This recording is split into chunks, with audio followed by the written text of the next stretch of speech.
Renungan Harian Katolik 22 Maret 2024. Mereka hendak membunuhnya.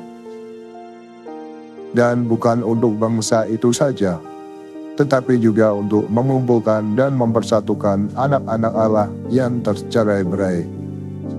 Mulai hari itu mereka sepakat untuk membunuh dia. Yohanes bab 1 ayat 52 sampai 53. Saudara-saudara, kebencian membuat orang tidak dapat melihat kebaikan dan kebenaran yang ada dalam diri orang yang mereka benci. Kebencian seringkali juga menuntun orang untuk melakukan dosa yang lebih berat lagi, bahkan sampai menyiksa dan menghilangkan nyawa orang lain. Dalam bacaan Injil hari ini, Kayafas bernubuat sebagai imam besar pada tahun itu dengan mengatakan bahwa Yesus harus mati untuk seluruh bangsa kita. Kamu tidak insaf bahwa lebih berguna bagimu jika satu orang mati untuk bangsa kita daripada seluruh bangsa kita binasa. Perkataan Imam Agung itu bagai nubuat yang harus digenapi dalam diri Yesus. Nubuat Kayafas itu bersifat resmi, dan memang Yesus akan mati tidak hanya untuk bangsa Israel saja, tetapi untuk seluruh bangsa dan seluruh umat manusia di dunia ini. Saudara-saudara, disinilah poinnya. Penderitaan dan wafat Yesus Kristus pada hari ini dan akan kita tenangkan merupakan penderitaan dan wafat demi kehidupan dan keselamatan seluruh bangsa. Ya, seluruh umat manusia di dunia ini, termasuk kita dan masyarakat, serta bangsa Indonesia juga. Siapapun orangnya, apapun agamanya, apapun suku dan bahasanya, semuanya memperoleh kehidupan dan keselamatan berkat derita dan wafat Yesus Kristus, Tuhan kita.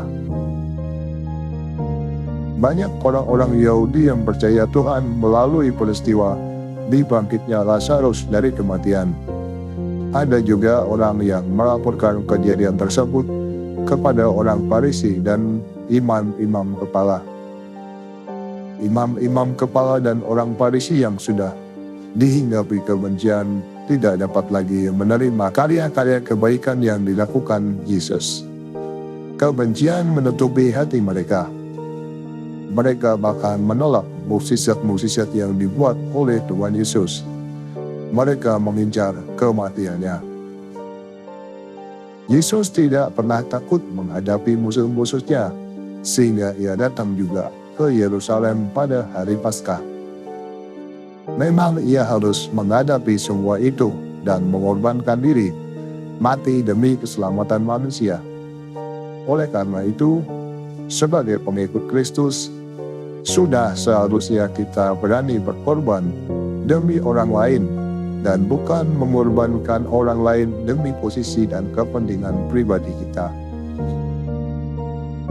Saudara-saudara, marilah kita tidak terlalu banyak bicara dan diskusi tentang isi kebenaran iman ini, bahwa Yesus Kristus Tuhan kita menderita sengsara dan wafat untuk kehidupan semua orang, seluruh bangsa di dunia ini.